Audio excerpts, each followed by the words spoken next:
ไม่สูงค่ะพ่อแม่พี่น้องคนเมืองใต้เฮาพ่อแม่พี่น้องผู้จอมขาวเงาขาวเจวันขาวต้นผู้ร้องนั่นนะขนมไม่สูงพ่อแม่พี่น้องในเมืองใต้ปอดปื้นกูตีกูตั้งกูเอิญกูแหลนนะเนาะวันมันก็แม่นมาในวันที่2เดือนที่7 2026นั่นนะเนาะแม่นอยู่ในวันพัดนะเนาะมันไม่ได้ก่อข่าวใจวันช่วงข่าวคือตอนกูร้องนั่นแต่ไรมีหัวข้อข่าวแทงเกี่ยวกับไปลองเงาลายนอกเมืองในขณะเป็นข่าวตีอันข่าวไล่วันที่เป็นวันในขณะข่าวตีอันเสียชาและอัมโปเสียชานั่นในขณะใน1วันในนอกเมืองในเงาลายมันแดกลายกว่าจอมข่าวย้ำในขณะบางวันก็เกี่ยวกับไปลองข่าวเงาตีอันเป็นข่าวเกี่ยวกับไปลองปางตึกแหล่เงาลายแหล่ปางอุปโอปางกลุ่มกันตั้งอเมริกันแหล่อิหร่านนะครับเนาะก็ไล่มีการอุปโอกันแทงกำหนึ่งนะครับเนาะอุปโอปางกลุ่มกันแทงเบอร์ป่วนมาหัวข้อข่าววัน2วันที่ป่วนมาข่าวที่ข่าวเลยอัปโหลดลงต่อไต่ขนาดนี้เป็นข่าวเกี่ยวกับเรื่องลองตั้งอเมริกันและอิหร่านเนี่ยไล่มีการส่งผู้นำภูมิจันทร์นั่นก็อันมีปุนพรตีตอนตาที่มาอุปโอและปางกลุ่มกันลงลายมือกันนั่นนะครับเนาะในเมืองกาตาร์นะครับกรุงโดฮานะครับเนาะป่นมาเมื่อวะมื้อซื่นนะครับเนาะเกี่ยวกับเรื่องข่าวหัวข้อได้ข่าวก็เลยมาต่อไต่ลาดนี่ย่อข่าวหัวข้อนี่ก็อำไปนี่นอนสิชาว่าอุปโอกันเป็นจึงหือเนี่ยเนาะกำได้มาแทงหัวข้อข่าวในวันนี้ก็เป็นข่าวที่อันและวาดีก็ไล่ตอนตาทั้งอเมริกันและอิหร่านในขณะไล่มีการส่งผู้นำนั่นก็ผู้ตัวแทนนะครับเนาะตัวแทนภูมิจันทร์อันเกี่ยวกับไปลองเตมาอุปโอปางกลุ่มกันตั้งในกรุงโดฮาเนี่ยกรุงโดฮาก็เมืองกาตาร์เที่ยงนะครับเนาะทำมีผู้นำที่เมืองปากีสถานนั่นก็ไล่มีผ่ายผู้นำทางปากีสถาน1ผู้นำแลตั้งกาตาร์เนี่ยที่เป็นตัวกลางที่เป็นตัวอันที่มาช่วยรัฐช่วยอุปโภคปานนั่นนะครับเนาะในเมืองกาตาร์ที่เป็นปางกลุ่มกันอยู่นะครับเนาะภายตั้งอเมริกันเนี่ยก็ไล่ว่าย่อมอยู่นะครับเนาะย่อมอยู่ก่อนห้องว่าการที่มาอุปโภคกันและเป็นปางกลุ่มกันในกาตาร์เป็นอันที่เย้าหยากันเย้านะครับเนาะในวันเหมือนนะครับเนาะไรที่อันป่นมาวัน2วันก็หาหรือถามกันที่เฮ็ดคือกว่านั่นนะครับเนาะหาเงาลายมันเนี่ยกำไรแล้วมาอุปโภคกันเย้าหยาเย้านะครับเนาะอันเกี่ยวกับในลองปางกลุ่มหลักการหมายนึงก็ภายทางอเมริกันแต่ทางอิหร่านเนี่ยไล่มาตกลงอุปโภคกัน1ช่องแคบโฮมุดนะครับเนาะช่องแคบโฮมุดน่ะวายสีและอุปโภคกันโดยลองช่องแคบโฮมุดเด็กก็น่ากว่าลาดอุปโภคกันแทงเกี่ยวกับได้ลองคือตอนตาที่เรียนผ่านมันก็เรียนส่งน้ำมันขายเข้าของส่งของเข้าออกเมืองนึงและเมืองนึงนั่นในการออกอันนั้นก็เลยเป็นการที่ทั้งอเมริกันและอิหร่านได้มาอุปโภคตกลงกันในการออกอำนาจมีแทงเกี่ยวกับเป็นลองมาข้อที่2อันรองใหญ่ตอนตาอิหร่านก็ให้ตั้งอเมริกันแน่ปลดปล่อยปันลองไล่การอันตีอิหร่านเอาทางอเมริกันไล่อายัดไว้อายัดก็หมายความว่าไล่คว่ำบาตรหรือว่าที่กังไปมักมีเต็มไว้หัวปากเต็มนั้นให้เปิดปันกันเนาะให้เปิดปันเฮียมกล้าเปิดตาที่ไล่มีการอุปโภคกันให้ง่ายขึ้นในเที่ยงกำ1กำที่2กำที่3กำที่3กว่าตั้งนานนั่นน่ะก็บ่ได้โอกันกว่าง่ายแลให้เปิดปานนั้นให้หมดนะครับเนาะอิหร่านเนี่ยต้องการจังไงใครให้เป็นจังไหนเป็นไปตามเป็นอิหร่านไหลย้อนไว้นั่นค่ะเนาะแต่ภายทางอเมริกันก็ตั้งอะเงงงากๆอยู่ผู้ว่าที่ฝันจึงหือนั่นค่ะเนาะฝ่ายผู้นำอเมริกันก็ทำใครเปิดปันพร้อมไปเปิดปันพ้องนั่นน่ะค่ะเนาะกำได้เที่ยงแล้ววันนั้นบ่เปิดปันเนี่ยก็มันก็อาจสิลีตอนตาในปางกลุ่มกันตั้งนานนั่นเห างกลุ่มกันตั้งนานนะแหมกล้าเพราะว่ามีการอุปตกลงกันโดยลองข้อที่1และข้อที่2อันตกลงกันตั้งอเมริกาในอิหร่านเย่าหยาเย่าตีอันอเมริกันย้อนนั่นค่ะนะก็ในฮามดีมีบางกลุ่มกันใหญ่ที่ในเมืองสวิตเซอร์แลนด์ในขณะนี้จัดบางกลุ่มกันทั้งนั้นเพราะอะไรจัดบางกลุ่มกันทั้งภายในที่เมืองสวิตเซอร์แลนด์นั้นก็ไล่อุปกันเนาะเนี่ยก็ไปยุกโดยลองการอุปกันลองโดยลองนิวเคลียร์มาเทียงเนี่ยพรรคอเมริกันได้เอาเรื่องนิวเคลียร์มายุกแทงกันเนาะมายุกเพื่อจะดี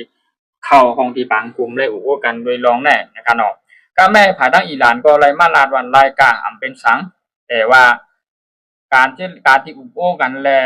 มาลงลายมือผมหมายที่อยู่ด้วยกันอยู่โปรแกรม2ในที่เมืองกาตาร์ในวายเสียคาเฮา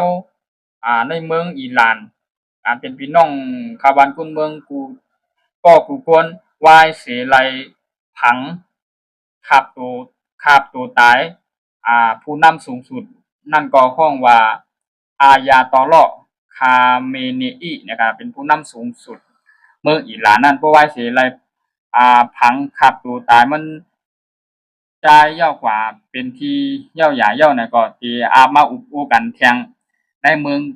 กรุงโดฮามนั่นก็เมืองกาตาร์ในแทงตั้ม1รายอยู่ก้วยแต่ว่าลวยลองนิวเคลียร์น่ะเป็นจึงคือเนี่ยก็อเมริกันได้ยอมถึงที่อุปไฮไลท์ถึงที่อุปไฮไลท์เกี่ยวกับได้ลองนิวเคลียร์น่ะลายว่าเป็นเป้าหมายตั้งยังอันการที่บางกลุ่มหลักข้อที่1ตอนตาอเมริกันที่อันลาด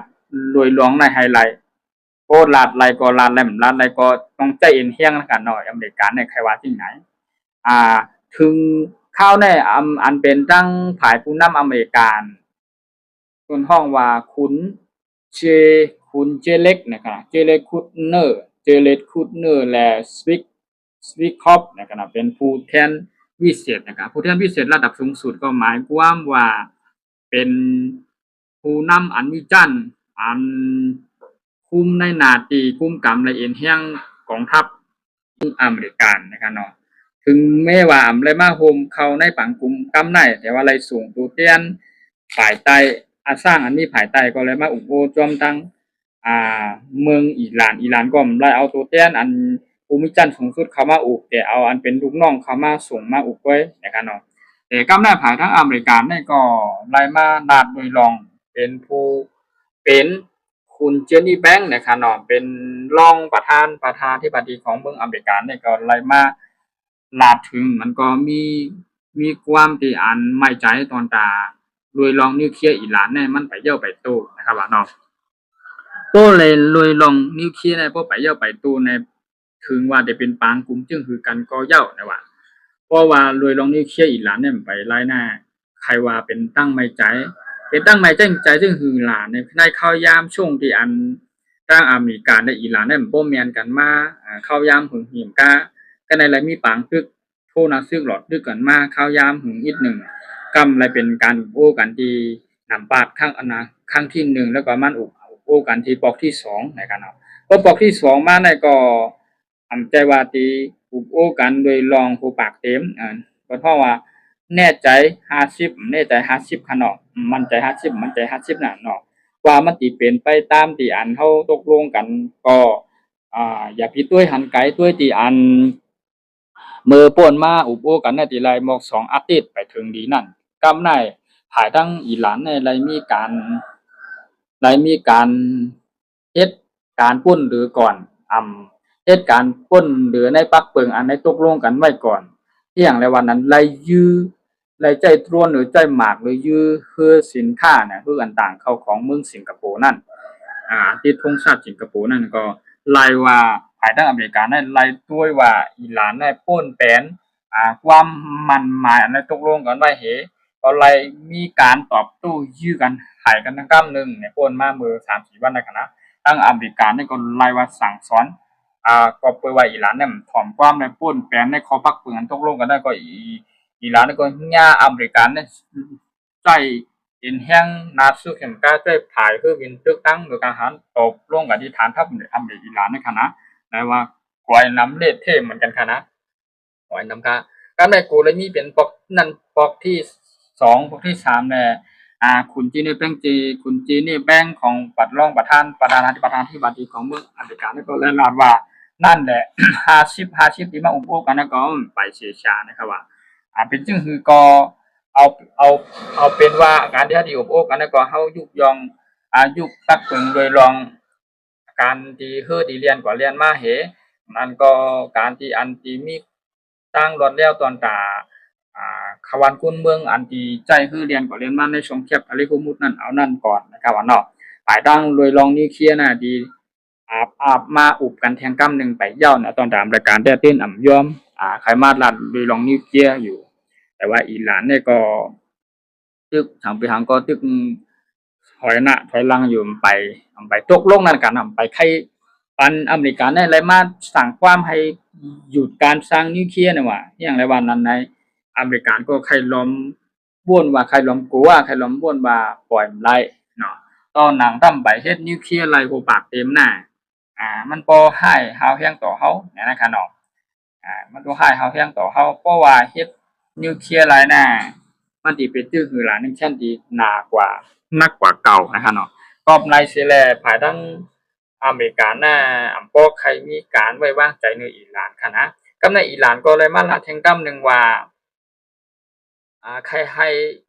ภายตั้งเฮาผู้นำอิหร่านมันก็กองทัพเป็นแห่งอิหร่านเด่นอยู่ในภายนำช่องแคบทะเลฮอร์มุซน่ะใครมาลาถึงผู้นำเป็นห้องนานาชาตินะครับหมายถึงว่าผู้นำกูเมืองให้ผู้หันจอมว่าขาเฮา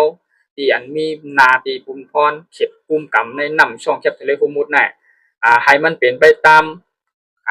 ปุมพรของเฮานะว่าเป็นไปตามปุมพรของเฮาสั่งเจอว่า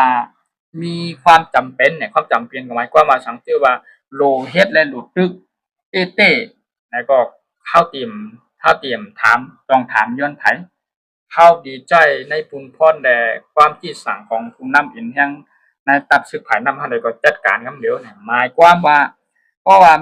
มีไผป่วนแปลนเข้ามาในหน้าที่เขตคุมกำในเฮาก็เตรียมไว้เฮาเตรียมและมีขอข้องยันตั้งข้องที่ไรเกี่ยวกับเรื่องการตกลงอุปโภคกันที่ป่นมานั่นเกี่ยวย่อมาอุปโภคกันที่ลองกำที่2กำ2แล้วก็เกี่ยวในอันเฮาย้อนให้เป็นหน้าที่ปุนพรของเฮาเองเพราะว่าเฮาใครจัดการเฮารอเอาไปตัวดีความที่สั่งภูมิจันทร์ผู้นำสูงสุดเอ็นแห่งในภายการตึกในนำปังหลายเนี่ยก็เพราะว่ามีความสามารถเฮาที่ยื้อไหลกำเดียวนะครับว่าปีใจหมากใจโทรนใจขี่ปนาพูดใจเอ็นแห่งผู้นักซื้อในกอมผู้นั้นแต่ขันเนาะใครมาลาดโดยลองจริงไหนแต่หมายความว่าอิหร่านนี่ก็ไรว่าเป็นอันลืดตืออยู่ลืดตือต่ออเมริกันนะครับเนาะก็ในเซเลตั้งอเมริกันนี่ก็ไว้ใจ50%เห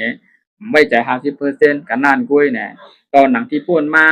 เลยตกลงกันหน่อเลยตกลงอุปโภคกันอย่าหยุด60 วันอิหร่านยังมีการพิษปักเปิงเสียถอนความพิษมันสัญญาเตียนทะเลอุปโภคกันนั้นตั้งยื้อเฮอสิงคโปร์ไล่เนี่ยที่นั้นแหละกอบในเซเลอเมริกันได้ก่อนเพราะไว้ใจแลคุณโดนัลด์ทรัมป์ปนาตาหน้าที่ปฏิมึงอเมริกันได้มาลักโดยลองทั้งกำนึงว่าเพราะว่าเป็นจึงไหนกว่าในอิหร่านเฮาก่อนเพราะไว้ใจแล้วจึงคือในแต่เฮาสิไปด้วยว่าการอุปโภคกันในที่เป็นจึงเพราะว่าอุปโภคกันไล่เลยลองนิวเคลียร์ไล่ในก็ดีกว่าตั้งนาเพราะว่าอุปโภคกันในลองนิวเคลียร์เพราะโอเคเข้มเรียบในก็ภายในตั้งนานในก็อาจเป็นสงครามหรือว่าปางตึกกันอันเฮาแห่งขึ้นทางกำนึงนะครับภายทั้งอเมริกันได้ไล่มีการเตรียมพร้อม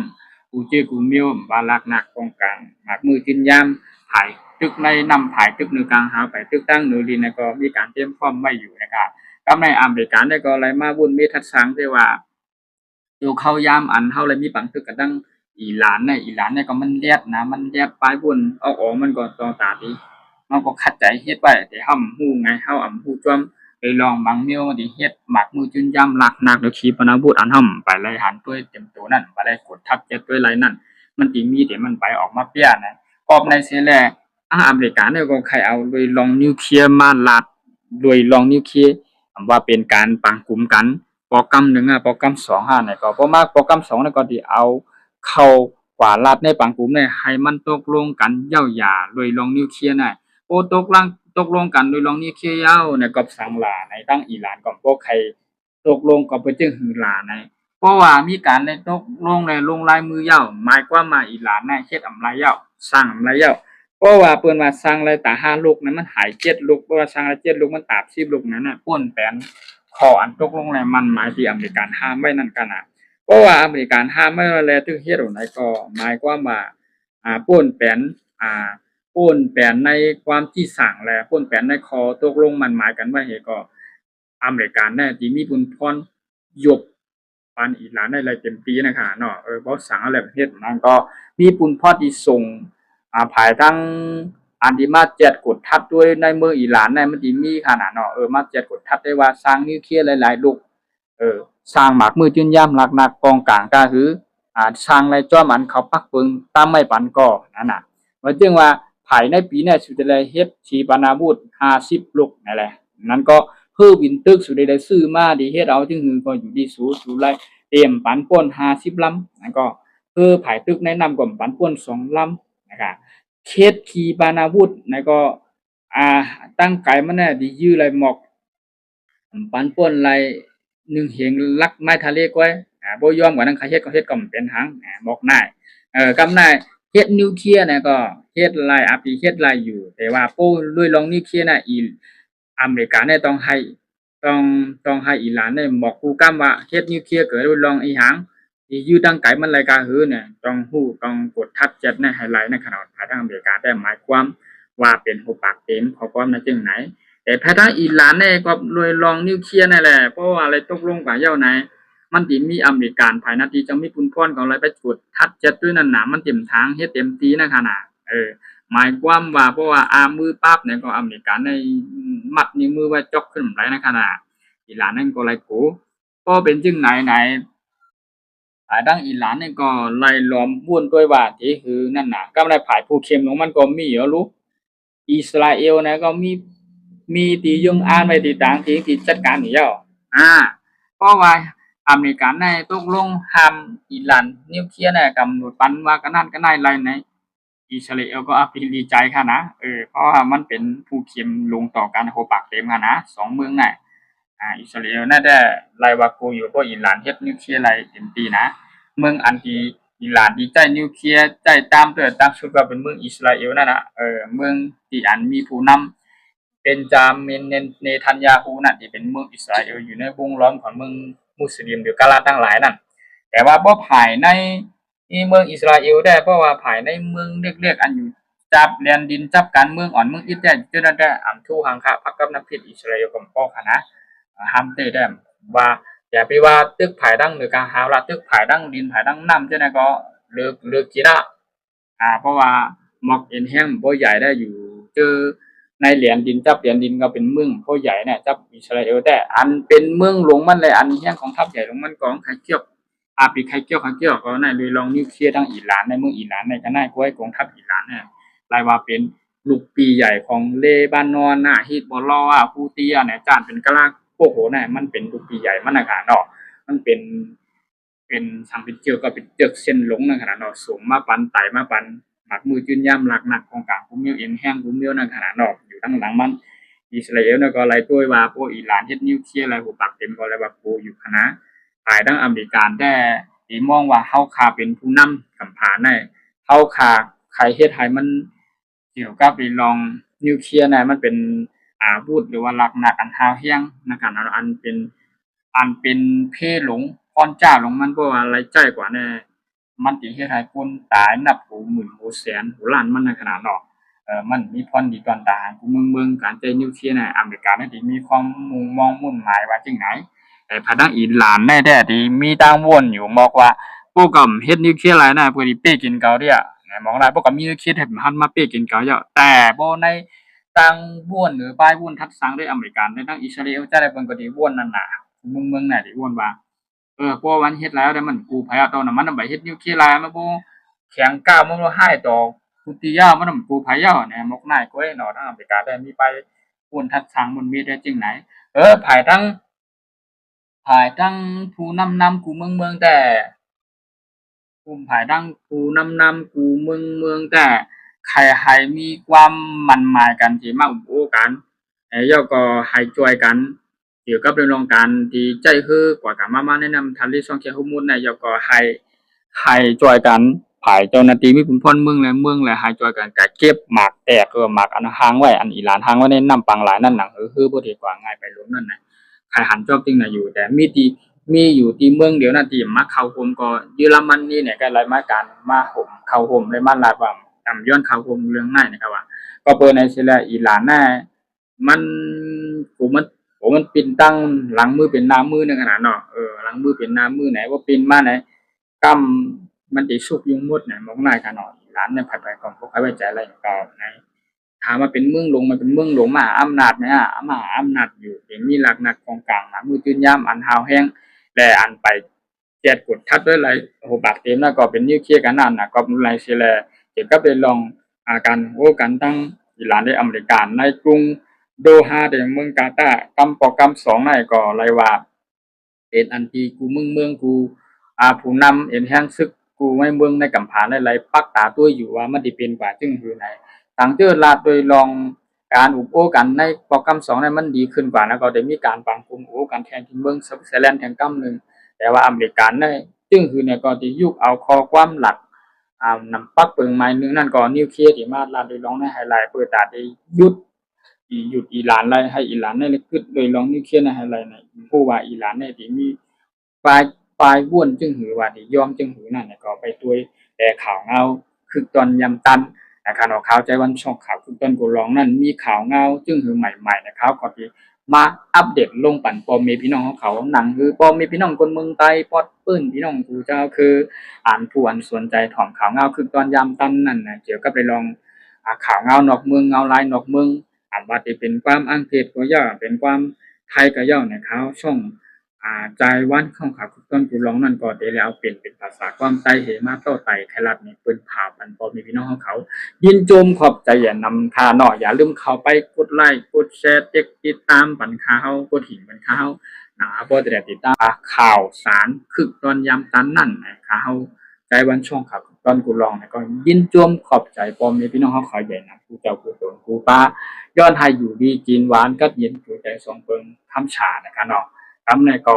ข่าวไหลมาโต้ไต่คราบนี่เป็นภาพอันหูข่าวเขาในก็ไล่ว่าเป็นหัวข่าวเดียนที่ในปักตาด้วยแลเป็นข่าวที่อันยาวอีกหนึ่งนะคะเนาะแล้วโต้ไต่ใครเดตั้งแต่โดยลองอเมริกาในอิหร่านมาตกลงการป้องกัน2น่ะมาถึงเดี๋ยวก็เป็นลองนิวเคลียร์กับสุดค่ะเนาะไปด้วยข่าวเงาก็ตั้งนานจะเป็นเรื่องการอย่างนั้นเลยยินจมขอบใจนำค่ะไม่สูงบ่มีพี่น้องผู้เจ้าผู้ป้าค่ะไม่สูงค่ะ